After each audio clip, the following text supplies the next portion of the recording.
Blessed be everyone. Welcome to the Mystery Witch School YouTube channel and welcome to another live stream here on YouTube as I wait for YouTube to get the notifications out to people and people to join in on the live. Welcome to those of you watching the replay. If you're watching the replay, please comment and along the way. If you're new to the channel, welcome to the channel. If this is the first video that you're seeing, welcome to your very first video on the Mystery Witch School channel. This channel is all about Wicca and witchcraft. A pretty eclectic approach, though. I don't follow any particular tradition or anything, so I'm quite eclectic. I've been practicing the craft for well over 30 years now. I've lost track, and so it's become quite a bit of an individual path as well.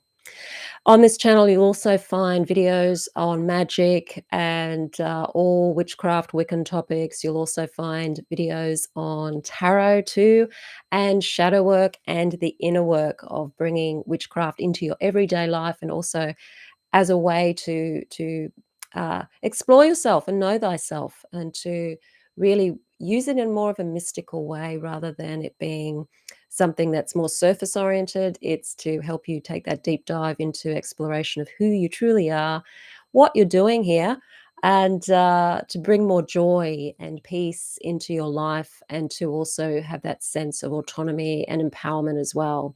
And that's what I like to talk about and present on this channel. So it's more than just spells and magic. It's really about that deep dive into joy and peace, and that connection to spirit, that connection to nature, and the elements, and plants, animals, the sun, the moon, the stars, and all of those things. If you want to find out more about how you can practice witchcraft, so if you're new to the craft and you're trying to figure out where you start, and then how to pace yourself along the way, I have a free video called How to Start Your Witchcraft Practice. There is a link in the description field below this video.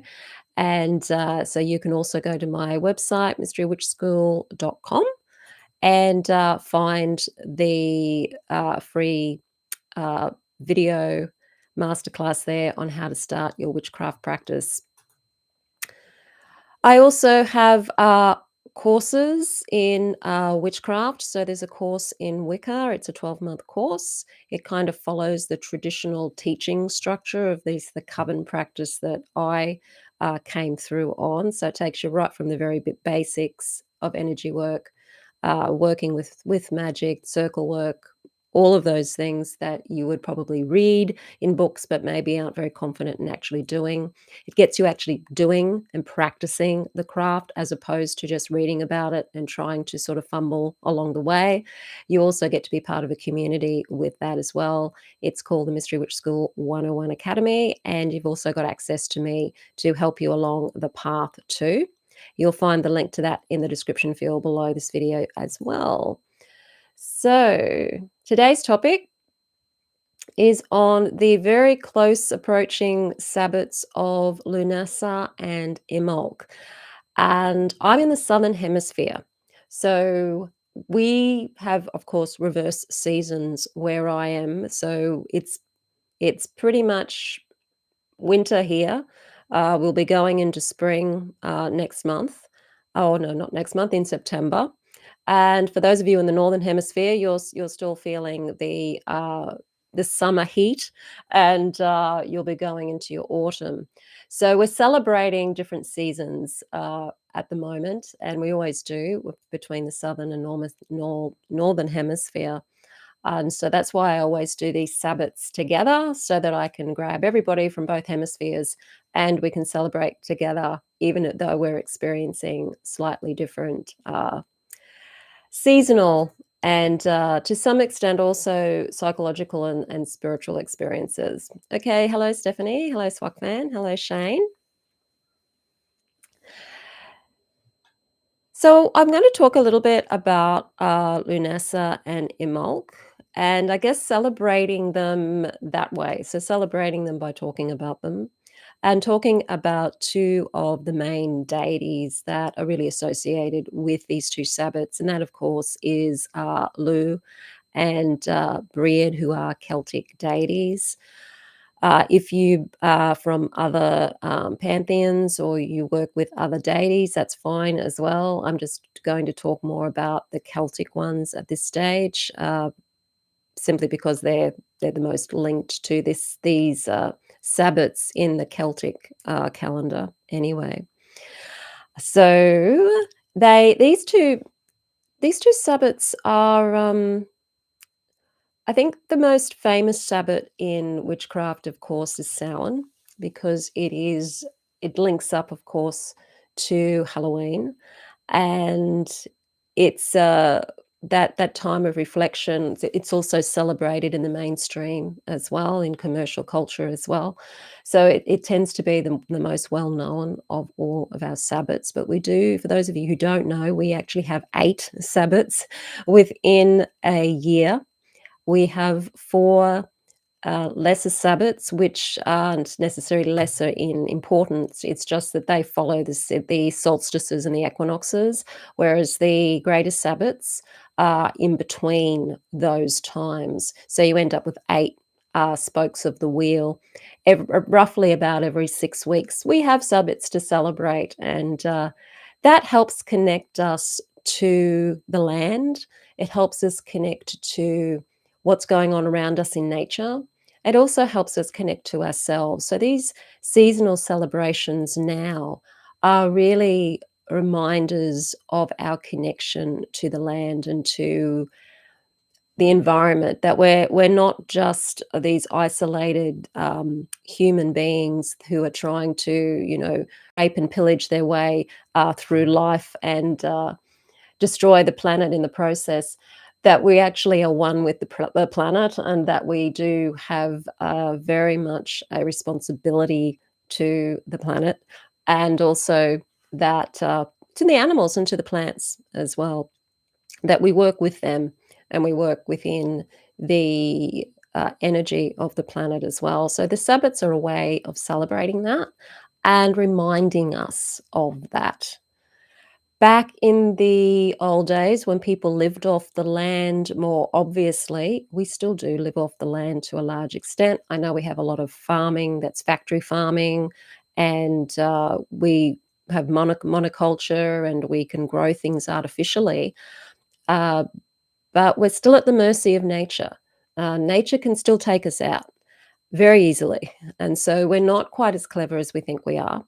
But back in the day when you really knew that you were living off the land because you were growing it yourself and there was no supermarket to go to, you really were living off what you could grow or what you could find, what you could gather, what you could hunt, then these Sabbats were very significant because the seasonal changes marked different opportunities and times of abundance and times of scarcity. So you had to prepare for what was coming so that you had enough food and enough shelter to see you through the tough times. And that's where these Sabbats really originate. But nowadays, we tend to look more on them as opportunities and reminders, and also for us to look more at our psychological cycles too. We have the luxury now of pretty much having the food that we need and being able to live pretty comfortably. And for most of us, we're not subsisting off our own farming, and that gives us the opportunity to use these seasonal Sabbats as an opportunity to connect more on a spiritual level and a psychological level as well. Okay.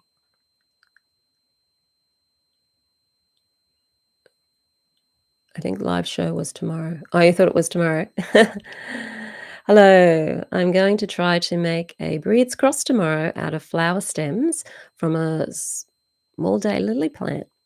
We don't have rushes here and nothing growing in February. Okay, Joy. Awesome. Blessed Blessed Lunasa, yes. Do you have a garden that you garden for fruits and vegetables? I don't have a garden because I live in a unit. I have a courtyard, and the courtyard it's really only herbs that I can grow. So I don't have a veggie garden. But I do have a friend that has an amazing vegetable garden and orchard, and so I get all of my veggies now from him because he's got a lot of things growing there. So it's really, really, really good. But I don't have the facility to grow any vegetables or herbs or a lot of herbs anyway at this stage. But I would love to have a bigger property where I could actually participate in growing things. Uh, yeah, a start, eh? Okay. So happy Lunasa for those of you who are going to be celebrating Lunasa in the next few days, and happy Imbolc for those of you celebrating Imbolc in the next few days. So traditionally, these Sabbats, because it's a northern hemisphere tradition. So traditionally, New Lunasa would be celebrated at this time of year. And so those of you in the Northern Hemisphere sort of get to sink in more with the heritage and more with even a lot of the foods and plants and are easier to access, perhaps if you are in the Northern Hemisphere, particularly if you're in Europe or North America or Canada. You can probably access quite a few of the traditional foods and beverages, whereas in the Southern Hemisphere, we're out of sync. We're celebrating Imbolc, which you guys would be normally celebrating in February. February, that's right. So happy Lunasa for those of you in the Northern Hemisphere. So I want to talk a little bit about, I guess, Lunasa, just for those of you who may not be very familiar with what these actually are. So I will talk about those. We also call these Sabbats, so these 4 Sabbats that aren't the solstices or the equinoxes are often called the cross quarter days as well, because they sort of are halfway in between the solstices and equinoxes. In some cultures, they mostly focus on the solstices and equinoxes, whereas in Celtic culture, they focused on 8 celebrations. In fact, the Celts mostly celebrated on the greater uh, Sabbats. A lot of the sort of modern witchcraft, Wiccan sort of practices are kind of a bit of an amalgam of Celtic practices and also Norse practices, so they kind of merge together. Okay, so I've talked about the celebration of life upon the earth. And I'd like to talk a bit more about why it's so important to celebrate because it helps connect us to the land, but it also helps us connect to that sense of belonging and feeling like we're meant to be here. It's okay to be here, and feeling like we have a purpose to be here on this planet as well, because we can share in feeling that we are one with the planet and one with the animals and one with the elements and the seasons. And that gives us a feeling that the earth is us and we are the earth. It's quite an amazing experience to have that sense of unity with the plants, the animals, and the planet itself, and the stars and the moon, to know that we are resonating as sort of one sort of consciousness, really, and that we can be like facets in a crystal and have our own reflections and our own part of consciousness, but also be able to then blend back into the greater whole as well and share in that. And the Sabbats are a way to bring us back into that place, to take us out of the mundane world into our sacred space again. So they they have a very important role to play. And even if you don't celebrate them in a big way, even just going out into nature, putting your feet on the earth and just feeling into the season itself is a way to celebrate and to reconnect with nature. So I'm going to just talk a little bit about, I'm going to find some notes here on Lughnasadh. So Lughnasadh was actually derived from the Celtic god Lu. And I guess you could kind of say he was like a sun god. You could maybe, he wasn't actually the sun god though, but you could say that he can represent the sun anyway if you're working within the more traditional Wiccan style of the sun representing the god and the moon representing the goddess. And so the word is Lughnasadh, and Nasa actually means to give in marriage. So it's about uniting and union. And in the Northern Hemisphere, it's usually around the 1st of August or the 2nd. And the way that the Celts used to do their celebrations, they'd actually start their days in the evening. So Lughnasadh would technically start on the evening of August the 1st and go through all day through August the 2nd. Now, when the Celts, though, would have originally celebrated, they most likely did it on a full moon. So it's more likely the full moon that is more correct with actually celebrating it historically. But when uh, Gerald Gardner sort of put Wicca together, and I'm not sure if this came about before he put it together, where he actually got this from, it became basically the 1st of August and the 2nd of August as the date on the calendar. And that's just, I think, representative of the way that we work with calendars in this day and age, that we have set dates for things, and that's how we work now, whereas in the past they would have gone by the moon. Or astrology. There's other ways of working with the Sabbats too, astrologically, and having them on particular astrological events too. So you'll find that some people will celebrate these, like Lughnasadh, for example, in the next couple of days on the 1st and 2nd of August, and others might wait until a week later or 5 days later because of astrological significance there. But we do fortunate enough to have a full moon coming up anyway, so we're really in sync, I think, with that. For the Southern Hemisphere, Lughnasadh is celebrated in February. So I always relate to Lughnasadh as being mosquito season, because the mosquitoes always seem to be worse when we were celebrating Lughnasadh outside. They would just go crazy. And there'd be less of them when the circle was up, but when the circle would come down after we'd finished, we would just get totally eaten by mosquitoes. So I associate mosquitoes with Lughnasadh. The stellar influences with Lughnasadh too are Leo. So Leo is very much that energy of the fiery heat of the sun. But in the southern hemisphere, Lughnasadh, because it falls in February, has an Aquarian energy to it. So there's a slightly different energy to it astrologically for us down here in the southern hemisphere.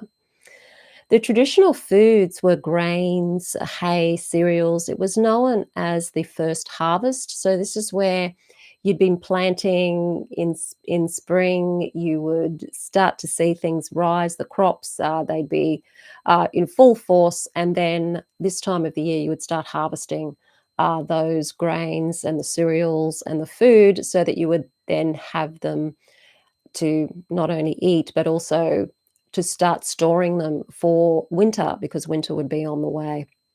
It was also a time for temporary hand fastings as well. So this is where you get the idea of marriages being for a year and a day. So that's where the NASA comes in, or wedding comes in. There is a lovely story about Lughnasadh and Lu's mother, but I won't go into that one. Uh, Another deity that's often associated with Lughnasadh is also the Morrigan, the battle goddesses.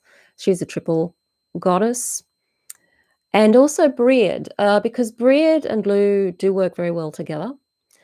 And Bread sort of offers that she offers more of the fertility aspect, at Lunasa time.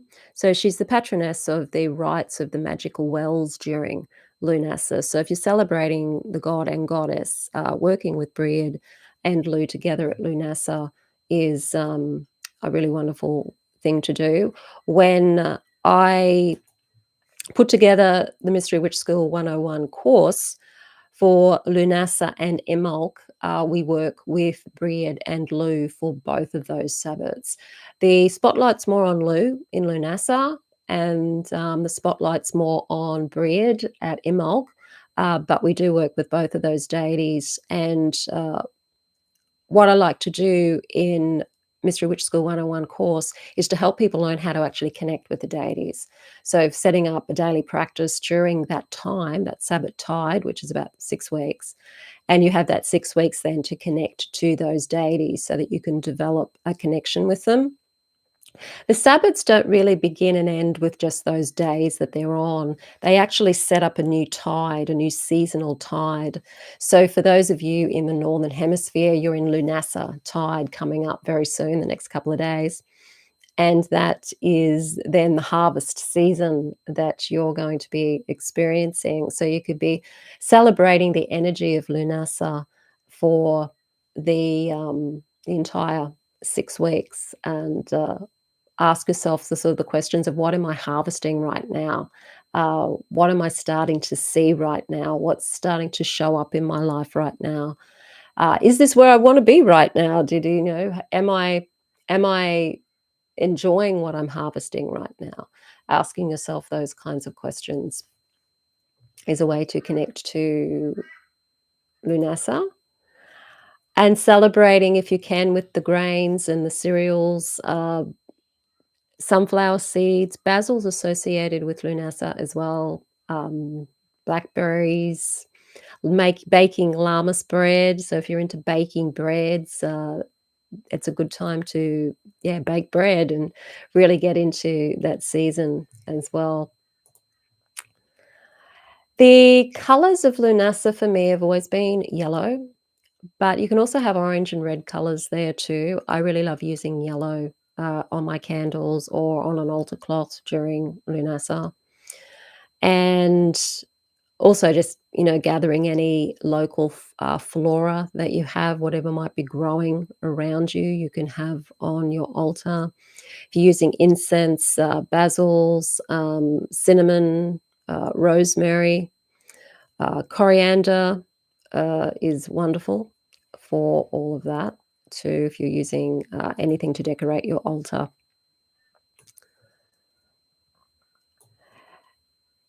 And I was thinking what else I can say about Lunar. I'm just going to go back to the comments too. Where are we? Yes, full moon. Oh, yeah, so we're right in sync with the full moon this time. Have a blessed Lunasa. Hi, graveyard ghost. Yes, everybody. Is anybody doing anything special for Lunasa, or it just anyone got anything planned for Lunasa? You don't necessarily have to do anything absolutely special. You can just have a nice meditation out in nature and really just sink into what's going on. So for those of you who are celebrating Lunasa now, what is the climate like where you are? Um, what are the animals that you're seeing? What are the plants that you're seeing? How is nature behaving right now? And how do you feel at this time of the year? What's going on for you this time of the year? Do you find that you have like a cycle, a yearly cycle, and that at certain times of the year you go into sort of similar ways of being, or have similar needs at certain times of the year? Are there times for you when you're really feeling productive and energetic, and other times when you're feeling more reflective? Just Yes, just sinking into feeling into what you might be feeling right now during Lunasa. Going to commune with nature. Squirrels around in Texas. Oh, awesome. Okay, very hot right now. Yeah, it is. It's hot here in Lunasa too. It's like the peak of summer for us, where I am. I'm in Southeast Queensland in Australia, and Lunasa being in February for us is incredibly hot. It's the hottest month of the year. So it's quite likely this is your hottest month of the year too, maybe going into August, for those of you in that region. So you're probably finding that after this month or after August anyway, things will start to cool down a little bit for you. Imbolc is so while for me personally, Lunasa is very energetic, and I often feel like that's when I like to start getting active and start getting into things. And so it has a very active energy for me. And I feel that does have something to do with the connection to with Lu and with the solar deities and with that more active energy or that more yang energy. Whereas Imbolc, where I'm at the moment, is we're coming out of winter. So we've just come out of out of Yule, the winter solstice 6 weeks ago. And now we're heading into the Imbolc season. And what I'm seeing here is the birds have already started nesting. They're already flying with their twigs and building nests. We don't have snow here, so we don't get the traditional snow melting thing going on that a lot of people who are in snow country would do. Although in the snowy mountains here, there would be probably more of that kind of thing going on.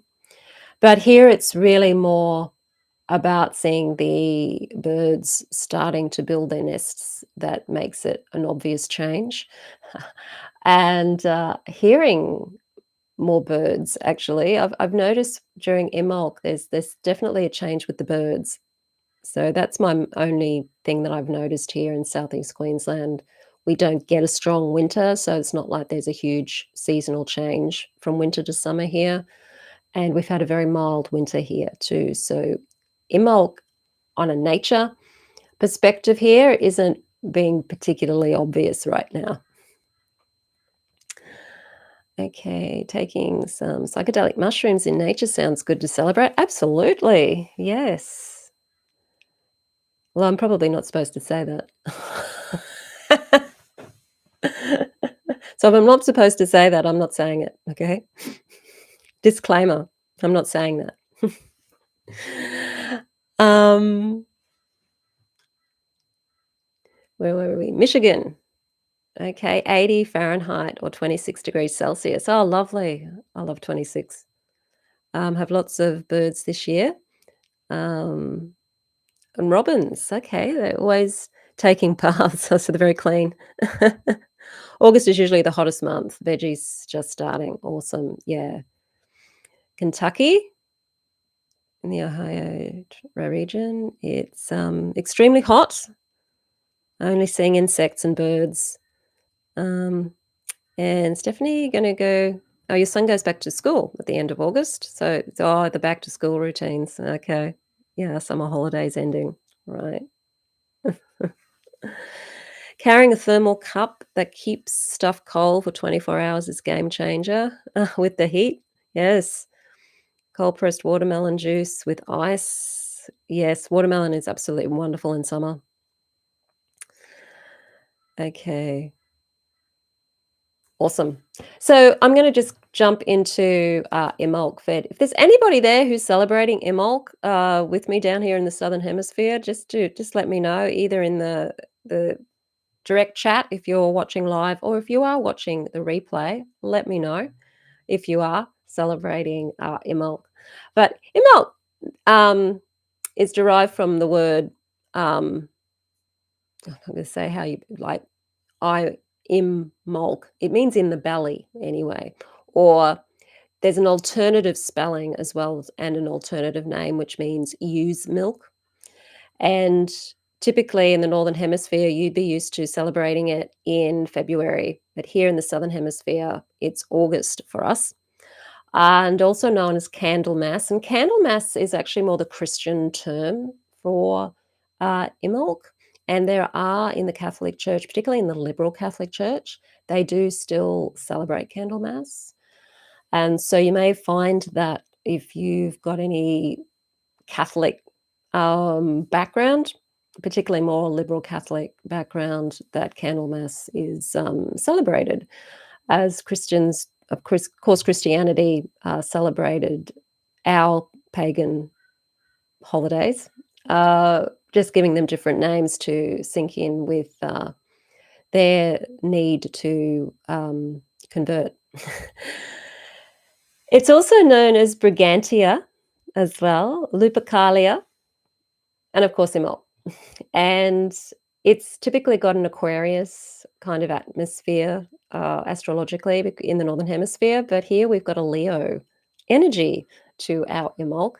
And I kind of I've it seems just to be a natural feeling that when I think of, Bread, the goddess Bread, I think of that fiery red hair and, like, this lion's mane of red hair, because of that Leo, fire energy and the fact that it's, like, mostly Bread's, in the spotlight for Imbolc because that is her main Sabbat.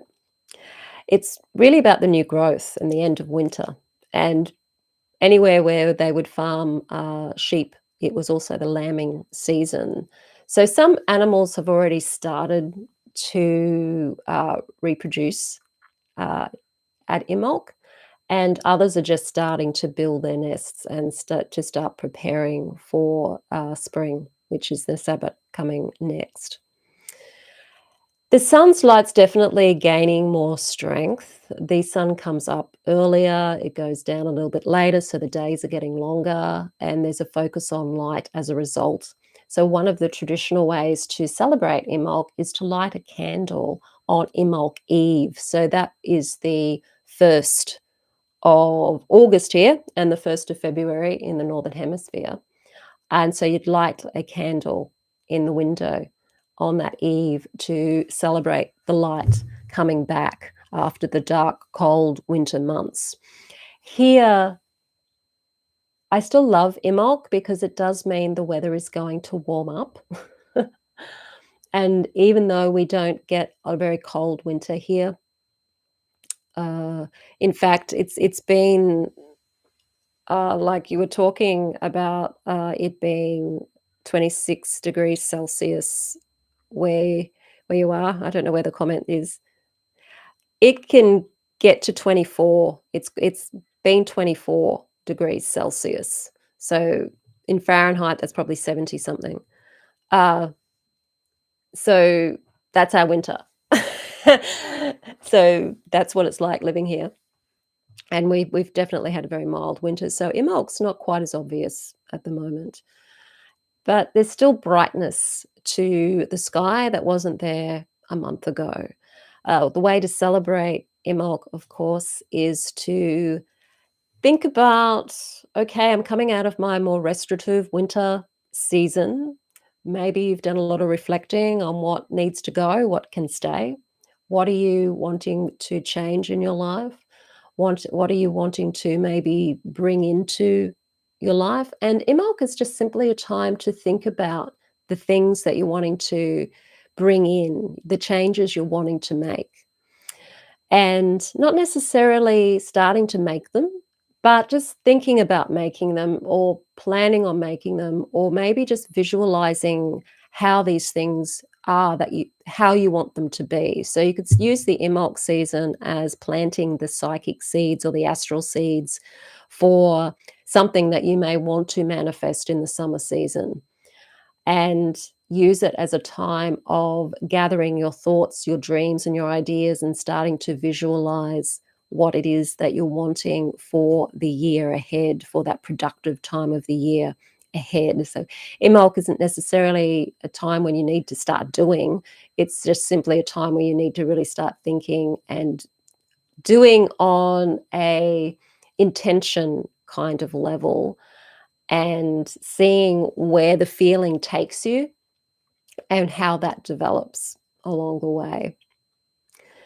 Other Celtic goddesses around Imbolc too is the Cayley. So the Cayley is like a crone. energy, and that can be because there can be in some places, particularly, I guess, in Northern Europe and around Ireland and those places, could be a lot of storms at the time of year of Imbolc, and also a lot of rain around the time of the Imbolc, and the Kaylee was often associated with the storms and with the rain, if she was in a bad mood. And of course, you can also work with Lou during this time as well because he works very, very well with Bread. Imbolc's also about inspiration, so that's where I was saying that you don't necessarily need to think about taking action if you're working with the seasonal cycles. It's more a time of contemplating, "Okay, this is what I wanna create. I'm going to start to think into it and feel into what it will be like when I have it," and then allow the inspiration to guide you towards what you're wanting to do and how you wanna do it. You can also do fire scrying as well with Imbolc, so you could do that as simply with a candle, or if you have a fireplace or a fire pit, you can use the fire scrying and to look into the flames. And it's not that you necessarily will see anything in the flames if you're fire scrying. What it can do is just hope to open you up, to put you in the right brainwave state, like the alpha state, to then allow you to be able to go into those states of mind where you can start to connect more with your intuition, and you may get inspired thought, you may feel something, you may see pictures in your mind, you may hear things in your mind that can then guide you to what the right path might be for you or where you're going next. So fire scrying is a good sort of Imbolc tradition to use to look at your new life projects and what you want to start, what you want to create for the year ahead. These times are also great for purification spells too, like your ritual baths, sweeping out your home. Look, every Sabbat is a good time to do a cleanse and a sweep of your home, and your perhaps your ritual environment or sacred environment. Some people like to do it in a new moon or a dark moon as well on a monthly basis. If you're not as regular as that, then even doing it at all of the Sabbats. But Imbolc's got a bit of a cleansing aspect to it because you're coming out of winter, and winter can get a little bit stuck. It can get a bit heavy with energy because it's sort of dark and cold, and some people can sort of feel a bit down during the winter months, particularly if you live in a climate that has a lot of snow, so it's grey a lot of the time, you can end up sort of feeling down in the dumps. So doing ritual purification and baths can just help with that energy. And spring cleaning, it's a good time to start thinking about spring cleaning. Uh, you don't have to wait till the spring equinox to spring clean. Imbolc's actually a good time to start doing your spring cleaning. Uh, if you wanna go traditional with food, custard.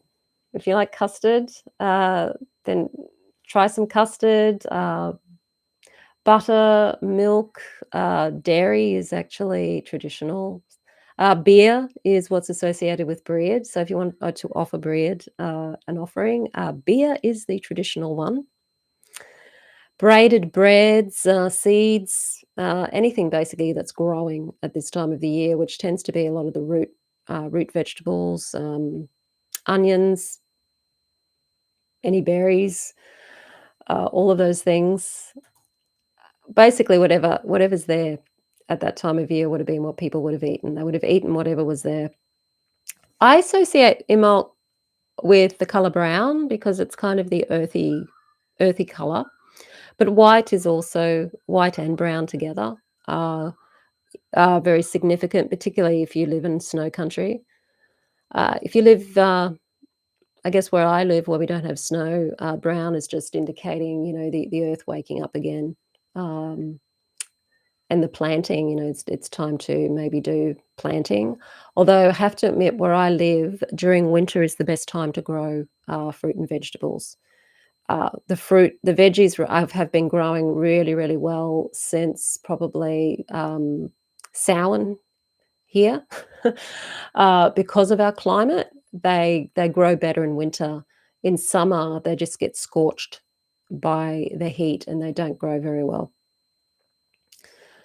Herbs and oils, you've got your amber, you've got frankincense and myrrh, your pines, your bay, and also bells. If you're into music, the Sabbats being fire, often fire festivals, you've got like the fire instruments like your stringed instruments, but with Imbolc, you could also add in some bells there too as a way of waking up the earth, and I guess they're symbolizing the watery aspect of the melting snow.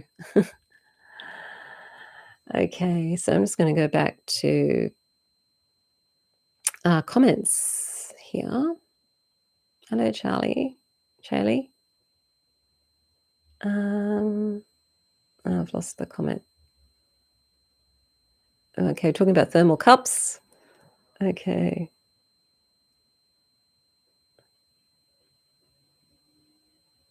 Okay. You're over summer. Okay, Joe is over summer in New York City. Looking forward to fall. You don't like summer. Okay. Thank you, Graveyard Ghost. Oatmeal banana bread. Okay. Awesome. Oh, yeah. I made some banana bread yesterday. Um, bless your cotton socks. I'm finding this very informative. Awesome. Okay. So, wherever you live in the world,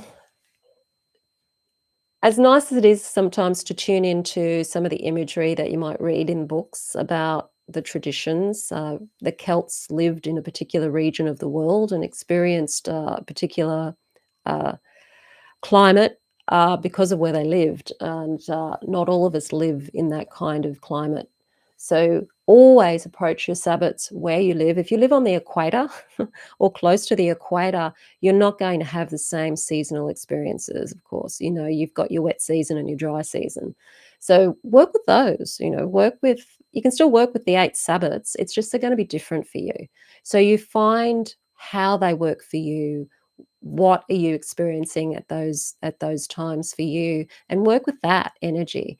You don't need to be drinking eggnog necessarily in winter if you're in a very hot climate. I mean, eggnog can be drunk any time of the year, but traditionally it's kind of in the winter months. So you don't need to worry about having to have particular herbs or um, any of that. If they don't grow where you are, or they're hard to access where you are, work with what you can grow at this time of the year where you are, and take note of that. Take note of how the land is different where you are compared to where it might be somewhere else in the world. So if you're south of the equator, how is your winter been compared to, say, those who are in Tasmania and experiencing maybe a colder winter? Same with the northern hemisphere. If you're nearer the equator in the northern hemisphere, you're going to have a very different winter to those of you who are more up near, Canada and Alaska and northern Europe and places like that. So just take note of where you are, what's growing, what are the animals doing, what sort of animals are they, and they're the ones that turn up for you at those times of the year. We have willy wagtail birds here. They're really cute little gregarious birds that have these little tails and they wiggle their little tails. Uh, and I only ever see them in the winter months. So they're like the winter birds here for me. Otherwise, our birds are pretty much all year round here. There's not a huge difference in the animal life where I live. Okay.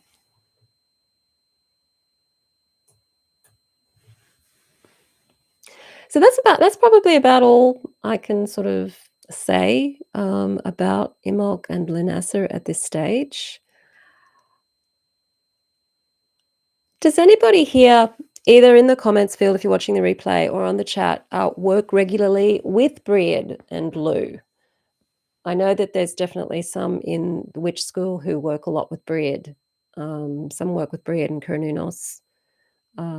Breed is a very popular goddess. She's probably the most popular Celtic goddess and still popular in the Celtic lands too. Very, very popular goddess, and I've definitely worked with her. Um, so I really love working with her, I should say.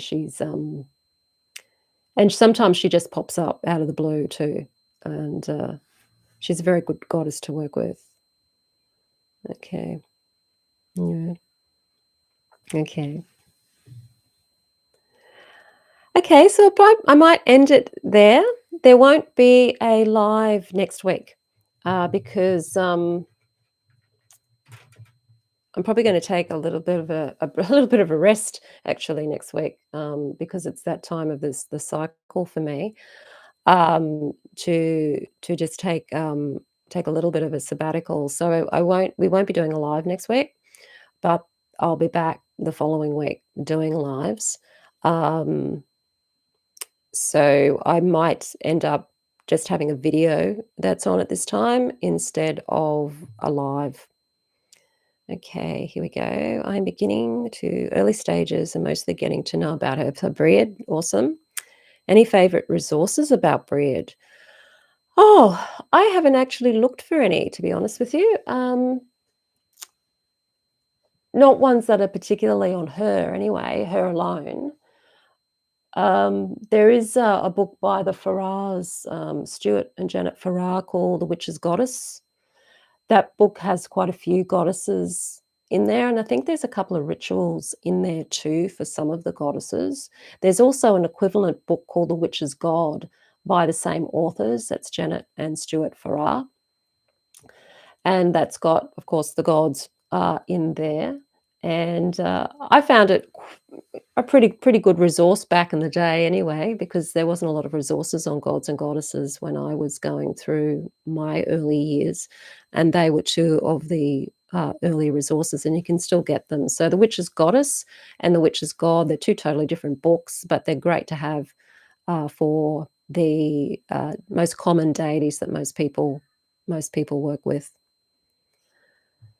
Okay, but if you want to work with bread, simply light a candle, light a white candle, and or a red candle, orange candle, and maybe have a little bit of beer. Have a can of beer, or a bottle of beer or stubby or whatever it is that you have, and as an offering, and yeah, put that on your altar and, just ask her to be present. All you have to do is ask them. You don't have to say anything in a particular way or a particular language. All you do is just ask them in the nicest way that you want, to be present with you, and then just talk to them, and, feel that there's a connection between you and the deity. Like, it can be like an energetic connection. You could even open your heart chakra out, um, and so if you go into like a bit of a meditation state and just feel that there's this beautiful light sort of growing and growing and growing in your heart chakra, and that it opens up, and that in that light you're you're presenting that light to Brid, and that she sort of steps into that light, and so you're connecting in a heart space to her. You could call her name a number of times, so have like Brid as a chant.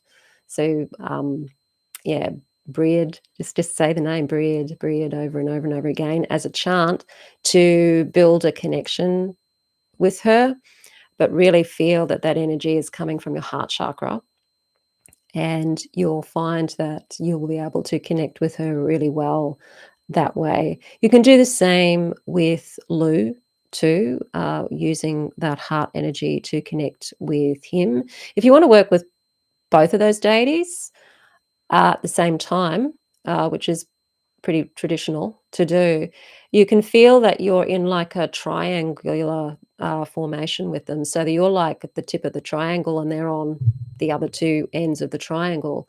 And you can they can sort of feel a connection of energy joining the three of you as a triangle, so that you're connecting to both of them. They're connected to each other, and so you're all connected, feeling into that more triangular shaped energy, or that triad of energy, which is very, very powerful. So that's a way that you can connect with both of them. So call them in and work with both of them during a rite. And it can be a really short rite, a really simple rite.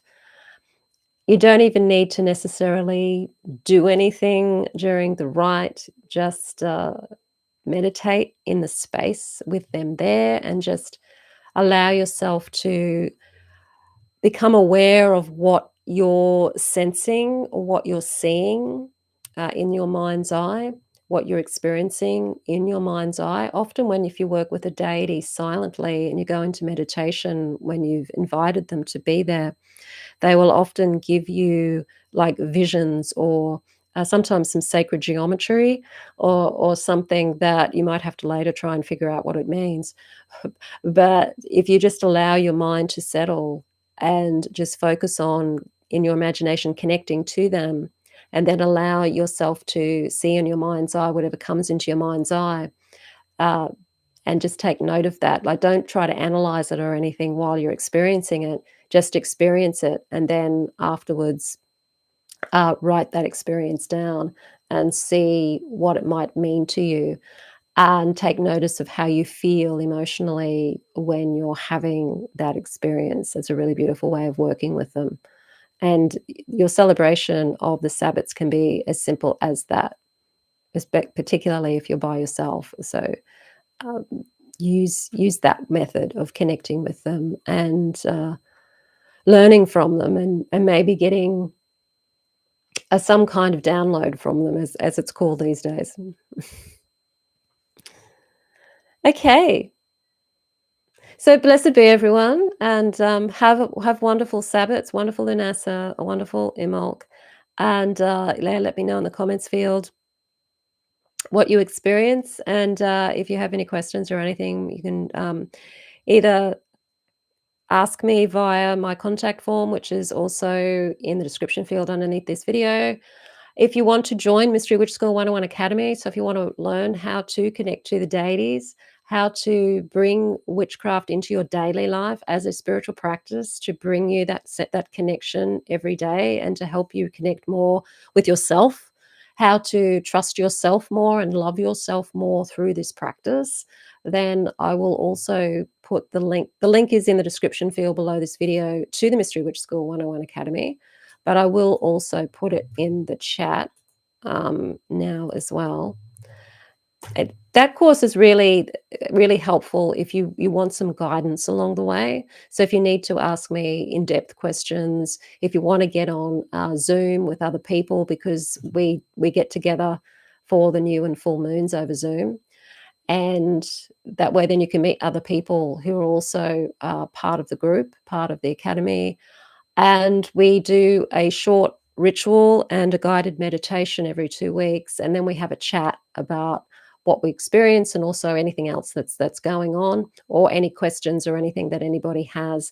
We can actually discuss those, and it really forms a sense of actually being in a coven, even if you're not necessarily in the same physical proximity as people.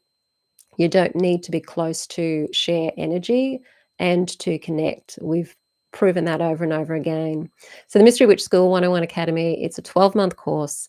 It is there to guide you step by step along the way and to get you practicing the craft so that you can connect to yourself, to nature, and to your spirituality, to bring you that sense of connection and joy in your life on a daily basis. So if you're really ready to walk your path and you want to uh, feel into your sense of purpose again and who you are and what you're doing here, and wanting to feel that connection to other witches as well, the link is in the description field below this video. Okay, we have 2 full moons in August. Awesome. Blue moons. Blue moon. Hey, blue moon. Meditations have been very powerful. I appreciate them. Awesome. Thanks, Joy. Okay, blessed be everyone. Happy Sabbats, and I'll see you on the live anyway in 2 weeks.